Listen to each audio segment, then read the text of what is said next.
चली बाबूजी यही तरह जाए के बाटे। अरे दादा हो तारा गांव वाला जब टेम्पू वाला बड़ा बदल बड़ा सा सर वाला कौन है कि तक छोड़ सा गावा से रे रास्ता जोता गिरला बाबूजी। अच्छा चलो अब जोता गिरलो तब क्या करी अब चलते ना बानी चलो। अरे ढेर दूर नहीं के जाके बाछावा जानी त आ गई रही तो फोनवा नहीं के ना बंद हो गई बाटे ना तो फोनवा कर देले रहती तो बाछावा आई रही। माई ले कहनी सुबेरा है कि हमनी के आ जाए के टाइम से। बसवा लेट न कर देला बाबूजी। लेट तो टिकट कटा के 1 घंटा हमनी के बैठे के पड़ गई हटे। चलो बच्चिया बानी तो मान लो कि को करा देते न तना रहला पर किए तारा के लिए ये ले जा। अरे दीदी तू बाछावा आ कहले रहते तो हम आ गए रहती। माई ले कहले ना रहनी तो माई हमरा बतैले थे ना त हमरा सीएम को नहीं देखनी तरी दीदी। अरे छोड़ू अरे और भैया बनी ना अभी बाबूजी। चलो बनना तो कहाँ गल बनी हो कैसन बाछावा आ बच्चिया कैसन बाई दे तोरा तू रे भाई। ये सही बोल देवेला बाबूजी। चल आ गए सब। चल वाका पूछो बराबर बोल बहुत खिसिया जिन पापा जी। हां तो बहुत गरम दिमाग का है बचावा नहीं खा जाना ना बाबूजी ना क्षमा चाहते हैं क्षमा। हां चल दीदी चल तू दुआरे पर कोई के बोला के लती हुए इज्जत कर जाला हैं कोहतर के बानी ना बाबूजी कहां चल गेल बना ना कनी की भारी रहल त टंगनी ह। अब आगे नहीं जा कुछ ना बाबूजी आगे नहीं जा। चलो तब कबले आवते पानी जाए। कौन भात गिल ना हो गई कितना सुंदर भात बिना कुकरे के हम बना के रख देनी वहां के। अच्छी आई हे कनिया तू तो गजबे कइले रहेलू बना देनी जी सब बन गई कहनी कि जल्दी सब सरिया वा तेल लेके आइनी एक बोतल आ कहनी कि पकौड़ी छान मान कि जे बुची आवत तारी आ उनकर ससुर आवत कबे से उहे तो ताकत रही कि कब लेके तेल आए कि पकौड़िया के तैयारी करी। अरे गोइनी है ना तो जातिया बुचिया के भेजनी है तो जाए के नामे ने कतना डटनी है तो गइल से जान त के आज के लइका सुनत नहीं खसन बात बुचिया ना लौकलिए तो अगल बगल के कोनो लई कौन बेटौना लौकेला से तो हाथ मार के इना के कह देला गांव समाज में के करेला बच्ची तू तो जानते बारू जब तनी कोई हमनी कह देबे नहीं हमनी के घर के कोनो काम धंधा रही त कोई ना करेला तो ये कहनी कि जथी कर प्याज काट के आ जातानी आलू चार गोली जगह कर काट के या पकौड़ी छान दियो लौकवा लेते ना ही मंगा दी बुचिया से तोड़ के उन्हें से लौकवा लौका अचार को बैगन ले लियो तनी ओकर बाज के बना दियो 2-4 किस्म के बच्चा का बन जाई त बढ़िया ना बा। हां मान कि जब ससुर उनकर अवतरण त शिकायत ना करी ना बर निमन से कुछ ना खियावल पियो त मान ई त तनी मनी खाइए पिलियन कुछ लेकिन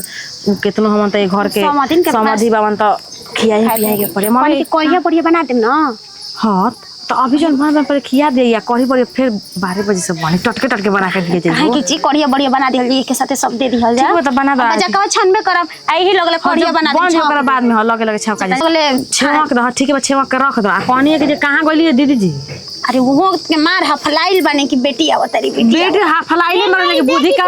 दूधवा ना लिए दीदी आवत है तो चाहवा ना बनी। अरे त टिपिनी हम माथा पर मैं घर में धइ लेके सब पिया के याद 2 किलो दूध ले लिए जन ले माजम नहीं हम ना माजम जो मैं सुनी ना आ जब दूध दुहाई होई घरी देख के ले इना के पानी उनी डाल दिया से घर में ले पानी डाल के ना दिलो खाली पैसा लेते खाली दे देल रहन जा। हां निके ए जे दुहा तर जना त ए जे हमरा के दा जा पैसा ना देता नी। हां आ ए बड़ा 2 किलो 1 किलो ना वेला 1 किलो तो बढ़ा दिए मान ले के भीत गुनाव तो तन से बढ़ा के ना वही दूध चाय ची बनी ना एक दिन मांगे गन त ना देहलन त एबरा दे दी। हां अरे कहिए के तनी बढ़ा दो अगर 2 किलो ना दिहन त कम से कम 1.5 किलो दिहन नु। हां ठीक बा जाके कर ले बेटी पे कहां बा चल के देतन चल दे तू करा कने जल्दी जाई हम करते बन जावती हमर बेटी ओसन गोतनी बिया ओसन पतो बिया कि हमर लड़की के करे लिसन घरे लिसन हमर बुचिया आवत ये कहिए को भाई कहां बिया रउओ गजबे कइले बनी माने आज बेटी आवत सब काम हम रउए करम हट हमरा कह देबे करी हमर बुचिया आवत ये तनी राउर बुचिया आवत ते राउरे बुचिया ना है हमरो बुचिया है आ कहनी के तनी नीमन से तनी सोच समझ ली मान ली कि समधि घर में आवत त का करी बूढ़ पुरानिया बाड़ी पुरानिया हो तो लोग ने जवान नहीं खिनु। हां त जवान नहीं खिनु तो समधि जवान बूढ़ ना देखेलन जानी नीमन से जाके एथी कर ली आ कहनी कि जे पकौड़ी कहनी के बना देवे के आ 2 किलो दूध ले के भेज देले बनी बुचिया के सजे के पनीर तनी मंगा ली बनाई समझी जाव तर न समझी जाव तर लेके त मान ले कि ना बनावले ना खेत जाके शिकायत न करी। हां खियावले पियावले से सब चीज होखेला ना तो जाके कौन से एकरा घर में कुछ होइले नहीं के। हां आ भैया जी माने त वहां के कोनो मतलब ना रहेला हमरा घर बनी त बाहर जाय दे कनिया मत तेज बाड़े नु त हम का करी तू ठीक बाड़े नु देखी ठीक से ना होखेला व्यवहार बनावला से होखेला मान ले कि हमने दोनों गोतनी अगर मिल के रहली तो दुनिया समाज का करी जी ना उ लोग चाहे ला कि कोई गोतनी गोतनी ना मिल के आज के रहो दुनिया में जानते बारू के करा के बाद राजावा कहां गइल ह कबे ओकरा के कहनी है दीदी आवत है त देख ली ओनिया उनकरा तो हमरा ना बुझाला कि उ का करल वही बार दिन भर लइका घुमता दिन भर कहता नहीं कि अरे जोरे हमर बिटिया आवत है अरे बाकी बा 50 गो रुपया तो हिया कालवा पर लिए ले दूधवा जो गाय के दुहाई देवे के बा भौजी के दिया चाहवा बनाते दे दख चाहवा उनका बना के पैसा जब दिया त माने कि हमारे भरोसे बैठल बड़ कि आज ही दे हम तो होई अरे अपना तरह उधार बाकी ना चला हम लो दोनों के ऐसे ही पैसा दे में करेलु त हम कहनी कि रुका हो चाचा दे देम त ना पैसा लेके आव त हम लोग के दूध दे जो पैसा ना देवेलु जा टाइम पे त कहे रुका लेके आव अच्छा तो दिया अब दिया जाई इतना हो जाए नहीं थे पहले बार तुमका कह देला से खीर बना दी है दीदी आले त खीर ना खा ले उनका खातिर तनकी से खीर बना देते उनका ढेर खीर दल पसंद जो पूरी भौजी के कह दल दे पूरी बनवा दो अभी अभी एक बार में कितना चीज बनवाई फिर तो आई तो दल पूरी के तन पूरी खाई ना हमर बुचिया के बड़ा बढ़िया खीर पसंद है तनी ओकरा खीरिया बना सुन बुचिया कह दिए नु भौजी से कि तनका से खीर आ दुगो पूरी बना दे तनी कह दिया कि तखवा पर रखले बनी कल ई खुटावा में बांध के कजुया किशमिशवा डाल दी ठीक बा हां कहने के जाइए दुआरा पर चल के बेडशीट एगो बिछाई तो ना तैयार लोहा पर तो चली तो जाता नहीं उठी हद बरुए दीदी जी रोहु गजबे कइले बनी आराम से बैठे भाई बिछावे के न चाहिए जल्दी बिछाओ। लो बिछाओ साफा सुखसुकाइल रहे निका जी खींची तो अरे हमर ठेहुना में दर्द रहता है बच्ची का का करी हम कहनी के दवाई खा ली लेकिन ना ई दवाई खाइम जे कहनी नु तनी आइम न त हेवाती बैठ के एथी लेखा अब यही पे बैठ मत जाई जन्नी बिछावल बटे पर पाउन खातर रह दी कहनी कि तनी नीक से रह हम सब सुखसुकाई रह तनी माने वही तनी लुगवा है से रख हम माने कि सर समझी आवत हवे तो हइसे हम तो शिकायती ना होई ना समझी के सामने घुगतान के रहल जाला ना ठीक है भाई आवे दता ए जे खड़ा रही त नहीं आवत ना अच्छा यही जे खड़ा रहे के बात नहीं की कहनी है कि जे टाइम से वही तो सब चीज के जल्दी जल्दी में तन फुर्ती में रह के सब चीज करम तू बोले बारू आ गई आ गइल बबुआ हमर चाची बबुआ दीदी आ गई खुश रहो रे बचिया अरे हमार बचिया रे बचिया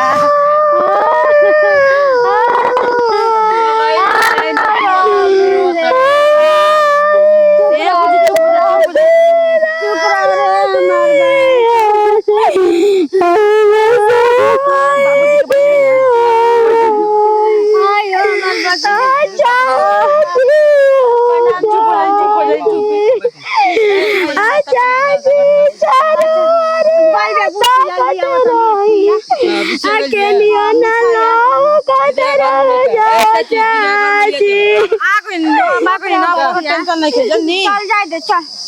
खुश रही ए बबुआ राजा पहले जब बक्सा के दीदिया के घरवा में धोयावा चल दीदी घर में चल रोल ना जाला चल बुचिया चल चल ठीक है घर रोल भौजी कहां बड़ी करे जी चल आमे कोनो दिक्कत ना होई जी ना ठीक से आगे नहीं चल चले बाबू लेके चले हां चले बुची चल कोनी पानी तनी सिम बाबूजी के पानी खाली आवत सब चीज प्यार कोनो चीज दिक्कत ना भइलटे ना बसिया में बड़ी 1 घंटा तक ही न हसन अरे राजा बाबू कहनी है कि बस स्टैंड में जाके लेके आई लेकिन पता ना जान बूढ़ पुरानिया न भइनी बक्सा में मर सामान ला दल बाटे लेके आवे में हाफ गई हां तनी घामो बा पियास लागल बाबूजी के पानी पिए लिया पानी ले आता लेके आई तो पानी लेके आई जाना तू तनी ले आवा तू तनी यहाँ बैठ के सर समाचार पूछ हाँ ठीक बा घर में बड़ी हाँ घर में पानी में जवाब तनी काजी समझी जी ठीक बानी नु हां जी अपने हाँ, ठीक है बानी अब तनी अब देह पुरान हो गल तो अब जानते बानी अब तनी एने ओने कहां पुराना आई है बैठी काहे कगरिया त आई में ना ठीक है बानी बैठल बानी सरवाई बहुनिए बैठो कगरिया बैठी ना रवा बैठी हम ठीक बानी हां कहीं पानी ओने ले आई बिया बलटला कोइल हां सब ये सब सामने में ये बाल के नहीं गड़ी हां तो का करब और सब गांव घर के ठीक बानी हां जी एकदम सब हमरो को बिया बलटला ही हां तो आइल बानी तो बचिया का कुछ दिन छोड़ दे बचिया रही हमारा भीरी तनी और राख ले हां तो आव तनी घर में पानी उनी कह दी तनी ओके छोटकी के हमार पानी लिया के दी ठीक है बैठ अरे दादा दिनो कतना बिगड़ गेल बा सारा बुझाइला कि कहनी के सब दीजिए चाय पी ली ओ आई मीठा बावे जे पानी ला कहनी कि यार में कोनो दिक्कत ना भइल है ना महाराज बैठी अरे ऊपरा बैठी महाराज ना नीचे ठीक बैठा बाटे ठीक बा कोनो बात ना कहनी कि एकदम दुबारा हाथ जाता नहीं का है बहिन नहीं खेलो खियावत का ना ये अब रउआ नियन कहाँ अथु केहू बा सेवा करे वाला आये राम कैसन बात बोली ना तो माने कि ये जान यार हम तब ना समझिन लो करी लो जान के बारी तेरा बहिने न करी हन अब का ये जिगा रही कि हम का करो रउए चल चलती संग है अपन तनी सेवा सत्कार हमार को देती जानी हां बाहर वो बदमाशी करी ना कि ना एकदम कनी क्या सब बताई सर समाचार समझे ठीक बनी ना हां उनकरा पूछेगा बहु कहूं काहे ना ठीक रही है हां आवो तो नहीं कि इतना दिन हो जाता ई ना कि या के तनी घूम लेनी है जनगिया अरे तो अब दे चलता है जानब जे दे भइले बूढ़ सुर भइल आदमी दे चलता है ये में बुझाइल कि जानी गइल हैं हां का कम धूप ओ हाता ना दिन है बिगड़ता कुन तनी मनी सामानी खराब दिन होता ना रउआ कहतनी कि जे थी बूढ़ हो गइल बन त चलल नहीं खे तभी रउआ कैसे बूढ़ हो गइल लगनी मजाक करे अभी तो रउआ के लोग कहेला कि रहनी जवान त या तुरनी मचाना हां वो बतिया सही है हम अब कहीं कुल का कहीं जानते बनी कि अब लड़की सियान हो गइल बड़ी सब पढ़त ऐसे लिखत ऐसे बेकनी के सोचाहट तो धइले बावे कि का अभी लड़किया कर बियाह शादी नहीं भइल का अरे बियाह शादी होई त रउआ ना पता जब मामा गांव में बियाह ओ, ये पढ़ती है लिखती है लड़का एगो बा हमर ना जब कही तो हम तनी बात कही चला देब का करब अब देखी लो कि रउआ सब बानी त अब रउआ सब ना यहाँ घर के घर जीवन बानी देखिए अगर बढ़िया घर दुआर मिले तो करावल जाई शादी पकौड़िया हटवी गोड़ लगा तनी पप्पा खूब जियो सुखी रहो और बताइए ठीक ठाक बानी ना ओ ठीक है बानी अपने तू ही बतावा कुल हाँ जानते बढ़िया बटुए ओ बुच्ची जी सेवा पानी करे नी ना अरे पतो है हमार पूछे का बाबा वैसन पतो है हम हीरा पा गेल बानी जी जानते बनी कि हमने के घर के लड़की बहुते अच्छा से कन के संस्कार देहल बा कि ससुराल में कैसे रहे के पर नहीं रहे के ना ये तो बात बा बेटा हीरा बिया हमार पतो है भाई कैसे हम कह दी गलती सलती हो जाई त बेटी समझ के अपन माफ करे के बाद मान ली कि हर बेटी जानबे करला हम ओकरा के महाराज अब हमरा के बाबू जाने ला ओ बढ़िया छोकले बनी जाते ठीक बाटे कोनी के एजा खा ली ठीक बा हाँ, आ कोनी कि जे देखी लोगी तब अगर लइका कोनो बढ़िया मिले घर बर ठीक मिल जाई ना तो क देम लइकी ना तो काहे कि फिर पीठिए पर छोटकियो से आन हो जाई ना तो मान ली कि लइकी के तो बोझ जानते पानी की अच्छा बार ठीक है हम बात को ही बतिया के अपन रउआ के मथु कह देब ठीक है कहता तो हिया से कहवा देब उहेन मैसेज करी रउआ के हम कहां से रउआ से ना वैसा बात थोड़े बा मान ली कि आ जाए तो कोनो अथी हो जाई रउआ आयु सकता नहीं आ फोनवा कौन कहला रही रिंग टोंग वाला तो तनी बतियाइयो थपी आली हेती जा अब तनी देखी अभी तो नया नया चलल बाबे तो कोई के घर कहा मैं दीदी बुलावती बा ये छोटकी है जी अरे प्रणाम का गोड़ लागत नहीं पप्पा खुश रह बच्चा खूब पढ़ो इहे एगो बिया एगो तो हमारे बिया कुछ दिन में इहो कान भके होइए जे कान पता होइए गइल बिया तो दीदी बुलावती है ठीक बटे जाता है कोने जाई, के खा ली ठीक ना हां हम खा लेते जब घटी सही तब बिया बुचिया को हम अब बुची देखी ठीक ना अगर कुछ घटी पापा जी के तो ए भौजी का मारे अथु करो तड़ू हो छोड़ द तन्नी में से धोवा अरे हमार जौन कर्तव्य बा बुच्ची जी उ तो करबे ना करम बुचिया सुनो तनी हम मामा ये सब बतिया बोल माई बोलू बूढ़ी ठीक मानी ली नो बड़ी पूछ ली सब पूछ ली दुख सुख बेटी के पापा हम ठीक बारन त हम माने लो ठीक बा ना कहत ना कि हम हो जाइब तब बाबूजी झक डट ना कहत ना पहला बार तू ही जइब कहे ना लेके आनी है जी कितना निक लागे टोला महला ड्यूटी हमारा कहे के चाल हो ना भौजी कि पहला बार ससुर पहुंचावे ना सनई ह चपल पे हां अब जहां चलवा के तोहे न करबू अब उहे बेटा के ससुर। जवाना न चलाइबू चाची बाबूजी धर ले बनी का चाची के हो बुचिया के साड़ी आई लोइया के गर्मी कातना होता हो काहे बुची गजबे राउर ससुर बाबूजी ना छोड़त रहनी का छोड़ा तनी ऐसन ऐसन काट काट के गाड़ी दे तनी की का कह के मजाक बड़ी ना करता चाची एक के सुन ना हमरो के कहत रहनी हम आके बोल तनी गाड़ी जन आई त बड़ा निक लागेला रवे जन ये रही काहे ना जाके बैठ गइली ना होय छे मार बूढ़ा जवान समदिन पहले बनी उतर आइल बनी के छोटा की भी या छोटा की से बोलत रहला ए अब रहू एकरे लहार लेके छोटा की से बोलत रहला हम रवा भागनी हनु इतना भाग बढ़िया बाकी लेके आइल बनी राजावा कहाँ बाटे अरे जाना तो नहीं तनी की ठंडा उंडा मंगा दे तू सन फोनवा ओकरा पर कह द कि ठंडा ले ले आओ हमार तो मोबाइल बनबा हां तनी पिया अच्छा हो हम बहरिए देखत चाय नहीं पानी देलू ना, दिन का भर देले हो? घूमत रहल पकौड़ी छन ले रनी पकौड़ी देखल आइए गइल आ गले ए लेके बुझा तेरे पागला ले ले आओ आ तो दीदिया के दे दिए पिए के पिया सुना बैठी जी बुझा मैदान करे बैठल बनी हैं ल दोस्त ना पार्टी में तोरा संको जन तो दीदी आइल इहाँ के तो औरी करे ना बहिन से के पार्टी मांगला जी दीदी दोस्त इहाँ के मन ना थी खेला आ केनियो से या फुटावा खोल के लेके जाई केनियो से माने दीदी रो खाते पैसा लेके लाज नहीं खे भाई और बियाह कर बरा का छोट है तना ले दे दी पैसा दे दी रउआ जहिया बियाह कर देतानी तहिया थी पार्टी देम सब धर ले गिन। जन्नी गिन कतना बा देखो इहो के तो इहे तो दिगार के रखले है शुरुए से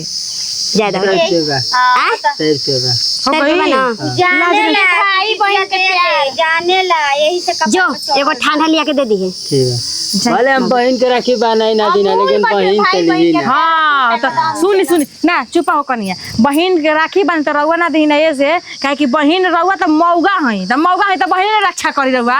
उल्टा राखी बनवा देला नहीं खिले सको ले सकत कैसे कहतनी बहिन से मांगी ना लाज ना लगला बहिन से अभी मांगी जीजा जन तो जीजा से ले ओह रे नतिया हमारा से तो मंगले मंगले उनका से मत मंगे रे दादा इज्जती ले जीजा से जाके उनका बहिनिया के मांग ले ठीक रही यही तरह। अरे एगो बात एक हम बतावत जाते नहीं, हम जाते हमरा गई रे कलेवा पर हो चाची जो भाग हम जाते नहीं हमार बूढ़ी के 4 ओए बार बार- गोड़ लागता जबले उ पैसा देहली ना तबले उनकर गोड़ लागते अरे यहाँ के आदत ना सुधरेला यहाँ के बचपना हमारा ये याद हवे। ना गइल तू बैठ के बतिया तारू खाना वाना लिया खाना में लेके आवा कनिया अबे ना खाई बाबूजी के खाई सर समाचार तन पूछ लिया ए भौजी बाबूजी के खाली भूख लागल हुई काढ़ा तनी खाएगा काढ़ा तनी हाँ ले ले आवा कने के और सब ठीक भवे न जन ये सब ले जाओ सब कोई ठीक बा हो चाची पूछा नहीं ऐसा कि बुच्ची हमनी के कोनो गलती करे न त ना हम त पतो हीरा पहले बानी ऐसा ही देखी रवा हमने के ये नहीं होरा बावे कि ससुराल में बना के राखम जननी आई रे माई जाना तड़ी तू चुप रहो जाना तड़ी हो चाची ओ जिगा ना एक बेर नीमक तेज पड़ गइला बुढ़ाऊ के आगे खाना देहनी तो नीमक त तेज हो गइल बाटे। अब बुढ़िया पूछा तेज पहला बार खाना बने तो कैसन खाना बनेलबे कैसन खाना बनेलबे ठीक बाटे ना, बहुत एक बढ़िया बार बनी नहीं कहत कि गलती भइल बाटे ना, ना, बहुत आयो ना व्यवहार तो के बुढ़िया ठीक कहता बनी। ना बुला के देखू नीमक तेज पड़ गइल बाटे आ कन्यावा के पता ना चले के चाहिए लेकिन हम खैनी त हमरा पता पता चलो चलिए ना न गइल। चाची। ना, असली बड़ी तो- सब बढ़िया कोई बड़ी कहना चाहिए हमर लड़किया खुश है तो हम खुश नहीं देखी लड़की कोनो नीमन घर में चल जाए त माई बाबू के खुशी मिलबे करेला केहू ने के कह सकत हमर बुचिया के केनियो बड़ाई हमके नीक लागेला हम आइल बनी हमरा 2 घंटा भइल बा 2 बरिस नहीं लागत ते जान जा रउआ जान तनी चल गइल रही जब से हमनी के बुझात रहे हमार बिया त चल गेल ममहर है छोटकी बिया त दिन भर एने ओने खेलत रहेले अब बस कौआई रही सब घर में आ ये चाची कहे के तो बतिए भूला गइल कोनी हमार मो सास के फुआ के एगो लइका बाटे बुचिया खातिर कहानी हां बाबूजी से त रउआ त कहत हन कि थी उसे लइका बा सब कोई के नजर में बा खूब सुघर बाटे तो हम कहनी कि हमार बुचिया खातिर ठीक बिया खाए पिए में कोनो दिक्कत नहीं केनु ना, खेत खरियान खेत बाटे 4 बीघा लइका पर खेत बाटे हो लइका चाची दारू ना पिएला ए चाची अब तो ई कोई क्रिया नहीं खे खइले कोई नहीं खे जानत हां कोई मन में नहीं खे जानत ना दीदी जानता नहीं हमारे घरे- माने पिएला लोग तो एगो बात हमारे घरे रहेला। लइका पान नहीं के खाते गुटका नहीं के खाते गइला के बाद पता चलल कि दारू पिए न हां ना देखी तनी वाली दारू पियल तो एगो चलेला एगो पूरा लहेरा हो जाला सन त लड़की के जिंदगी आजकल के नहीं खे पियत तनी मानी हो मार लगता तारा के जन के राम जी भइल त मान के दहेज ढेर न मांगे लो जी हमार बुढ़ऊ फरियाद हन कमे में रुकी ना बियाह करावे न। बतानी हाँ। कहतनी कि देखिए हमने के देखते बनी स्थिति का कैसे जन कैसे मौसी के लइका है कि कैसे तो हटे लेकिन लइका सब कोई के लइका नजर सुघर बावे में न। हां सुगर बा अरे माई काहे कि हमर लइका चल त मान बता के सुगर खोली बिया चाची के लुगा लेल में भौजी के लुगा लेल में तोरा आई रे दादा का जरूरी है अब काहे न उल्टा लेके हम लोग दे बुझा देहिम नहीं एगो पाइल बनवा के ले आई अब कहनी दीदी कि मान ली कि बुची अभी रही हैं उनका ससुर आयल रहन तो उनको खतरा कपड़ा लता मान ली कि जइहन तो देवे के पड़ी न जी ऐसे कैसे हाँ तो के बाहर घर है उनका दुकानवा से जाके ना तो ले अइती जन्नी आ ना जम रहे तो हम ही जाके ले आइम तू ही चल जा रहा जवा के लिया ना बबुआ के अरे ऊ तो केने केने घूमता नहीं हमारे बुझाते नहीं है चलिए आई सब बच्चा कह कुलौरी समाचार कुल सब बढ़िया बरौआ ठीक बनी ना हाँ हो हम तो ठीक है बानी मम्मी जी ठीक बनी ना हाँ भाई सब ठीक बाटे सब तो भगवान अच्छा के कनी हाँ। कि ऊ आई रहल से तार देखनी यार का भई बिया माने आए तो गदन लइका पता नहीं के तबे टूटल बा देखी गवे हैला हाँ टूटल तो का बटले करी बा तो कनी के रहे तो हम ना होई तब अब भगवान जाने कब लागी लगन बियाह करे का मन बा तो अब करे के मन बा तबे न रउआ सैनी अब बात करे खातिर। हाँ तो हम कही बतिया तो देव लेकिन फिर दतवे पर मम्मी ला फंस जाइया के तहार। अच्छा तो हम लग जाई लगवा लेम प्लास्टिक के दांत। हाँ तो ओकरे प्लास्टिक के दांत लगवा लेम रउआ करवा। कतना तक पढ़ल हो ई बताओ। दांत त लागी जे क्वालिफिकेशन पूछे से त का हम बताई बताओ। हम पढ़ल तन 5 तक है। 5 तक कैसन लड़की कैसन चाहिए तारा के? अरे जैसन भी माई बाबू के सेवा करे लायक, हाँ माई बाबू के तेल पानी शासन कुछ चीज करे लायक, तेल और पानी परिवार के माने लायक। तेल पानी हमारा साफ पढ़ल लिखल ना कुछ चाहिए, माई बाबू के सेवा पानी करी न घरे वैसन लड़की चाहिए। तो बिया एगो लड़की तो बिया लगी तनी करिया पड़ जाती है उ सवारा बिया। अरे जैसन भी हो चल जाई नु। हाँ, चल जाई माई बाबू के सेवा करी न। भैया बाबू के सेवा में चारों धाम रहेला। हाँ तो हम बत कही बतिया दे ओकरा माई बाबू ले का करब। हाँ तो वो जल्दी बातचीत करी। आई खबर बाबूजी के दे दे मामा। हाँ हम दिवा दो खबर भाई। अब बत कही बतिए पे दिवा दे हम एग्जाम मत हुए। और कुल सब बढ़िया बार वो सब पढ़ाई लिखाई छोड़ी छाड़ी देल बड़ो। हाँ तो खेत उत में देखे करायला। अच्छा तोहरे जमा हां का करी भैया तो बाहर रहेलन। हां वो तो जानते बानी हम। दिए समझी जी पानी ली बाबूजी पानी पी। अच्छा पानी काहे इतना हबड़ाई बनी तनी आईनी ह त रहेला। नहीं निकले दीजा हमरा के बर विदाई करी जा सकरा पहुंचब हमरा पैदल तो चले के बना 2 किलोमीटर हई दे लेके कैसे चलल जाई। अब बस बुस ऐसे ही लेट मिलत रही सब। बात बोले बा तो तनी अब फरिया पेरिया पकड़े ठीक लागल। अरे पूछे के हमारा रुआ सबके हाथ के बढ़िया बढ़िया बनावले छोटकी गोरा ले पनीर ले रख। अरे खूब बढ़िया लगल है जी।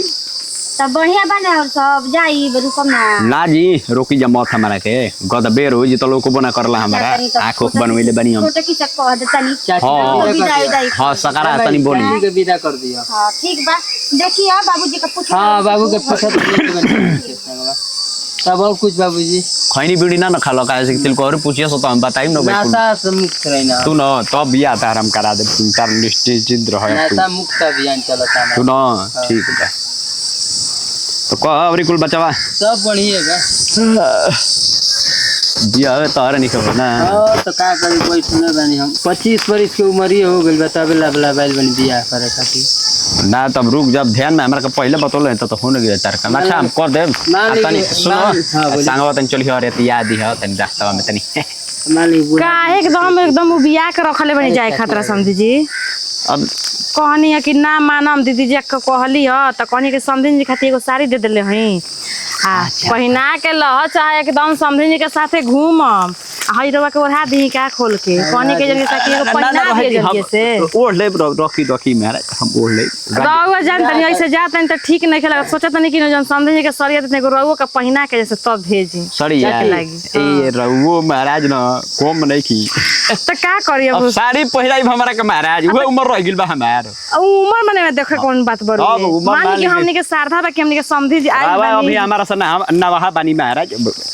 तो यही से तो सोचा तनी कि रउआ यहाँ के नया नहर कनिया बनते में एक सीट रउआ के कपड़ा रख देले बानी। कहां तने रवा से जी चाची हां बोली बाबूजी के नया धोती कुर्ता बा पहिना के विदाई करा। हई का देखी गंजी दे देले हई इधर धोती देले हई नया धोती गमछी बरले बड़ी हां ना ठीक है हां कितनी बाबूजी आता तो उनका कुछ चाहिए ना। अब का करम अब मान ली कि जितना में बानी से ना भर भर दरबार में जौन उहाँ लोग बैले नहीं खिलो दोनों भाई में केहू चाहे यहाँ के भैया हइले नहीं खी बबुआ आ यहाँ के तो नहीं घुमला से समास नहीं खेब अपना से जौन बुझाइल जौन लेके वही देवे खतरा अब कमी बेसी होई जौन अब हां ना ठीक कम बेसी का कहला महाराज हम तो सोचनी है कि 2-4 दिन आवरी रहती त रउआ भागे भागे एकदम कोई। अरे ना महाराज कुल काम धंधा बा कुल जिमा हमारा कुल खेत खरियान कुल अपने नु बा अभी तक हे उम्र राती तक खेत में घुमा का है तो वहां के ना करी ना पाहुन करे लन बच्चावा के करे ना दिला जब तक जिया तब तक सोचत नहीं कि हम ही कोली। अच्छा ठीक बा माने दे चल त कम से कम दुआर पके करी खेता बाड़ी में ना द्वारा पर मालिक देख कर लेला अब हम सोचत नहीं कि कोली अब ना रहला तो करही कि ना परी उनकर ना बबुआ के हमरा ठीक है बा तो फिर आई भी ना कि जाके एकदम साफा भुला जाए ना जी और रउआ हाथ के कुल कड़ी पकड़ी खनी भुलाए वाला चीज मानी रउआ महाराज।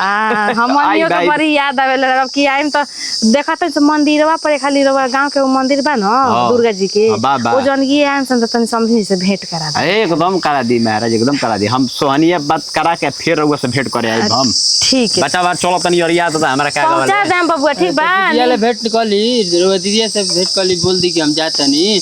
त अरे हो क्या बता दे भैया के बतिया देनी कब दीदी से बोलिए कि बाबूजी जाते नहीं का पतो हमारे अरे खूब जी कहनी ना कि मम्मी जी के कह दे टाइम से बिटिया के सुगर में के दवाइयां खाए के ठीक नो। हां कोई इधर तू बच्चे तू निश्चिंत रह एकदम निश्चिंत रह हुआ के तनी अथु करी ना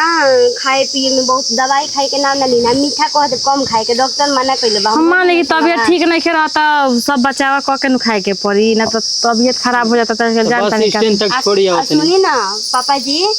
कहनी कि कह देही नौनिया से बोलवा के 8 दिन पर देही हम सवावे के मानो तनी सवावे के आदत लग गइल बाटे तो छुट्टी त अचानक दिक्कत न हो जाए। हां एकदम हम जाके नौनिया कह दी ऐसा नहीं है बाबू ने कुछ करी ना नहीं हुआ के कुछ करे के धरे के नाम नहीं ना तो मम्मी जी कुल करब धरब थाक जाए ठीक नु। हां बोल दे शरीर में ठीक बा तू आराम से एकदम रही हो ठीक नो बस स्टैंड तक छोड़ी आवत नहीं बाबूजी ले जाके धारा दिन मन से गाड़ी जाई तो बाबूजी हां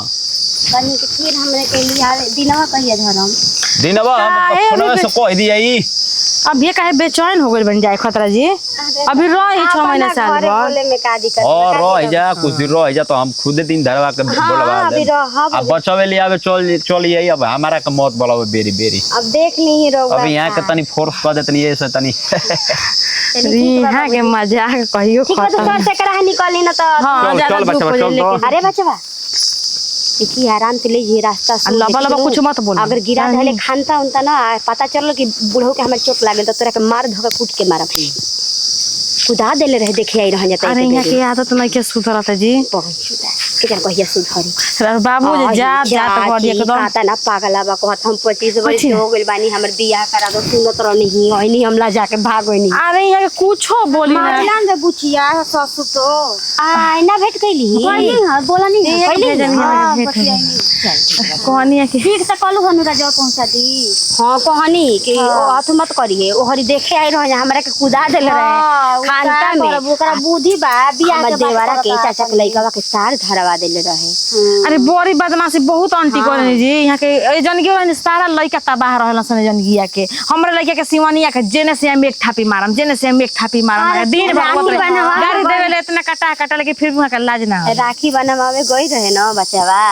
तो 500 रुपया धइलस थरियावा में आ हमर ओजी के कुल नंदी रही सन के हमने के भाग गए लोग हम जानते हैं धक खींचले न माई देले रहे 500 रुपया के ले जाके दे दिए हाँ वो करे नहीं खच रही हम जानते अरे हैं उ ना देला ओई ते कर माई के बक्सा तो छोड़ दी हमार बक्सा ना छोड़ी ना जाय दे लूट तो हो सीख जाई चली रहो खाली जन्नी बिना खइले ओकरा से बैठल कबे से वो सही बिया हम हो अब विदाई करे में हो जा लागे पीछे आदमी। कबे से पतो वाला जिंदगी जियत मनु जिया गेल बाटे अरे वो कहता नथिया हमनी टिका बढ़िया से रख ले ना हाँ, माई गहना कुल बढ़िया से रख दे चल भाई हरव निकाल के दे दे तनी अब रख और ले गर्मी के दिन ना बहुत ज्यादा हो गइल बा नमस्कार प्रणाम हमारी किरण सिंह हमने के अपन टीम में हमने के एगो पारिवारिक वीडियो ला वीडियो अच्छा लगी दिल से लाइक शेयर कमेंट करते रहे सब के साथ दी विदाई अगले वीडियो में मिलेगी बाय बाय।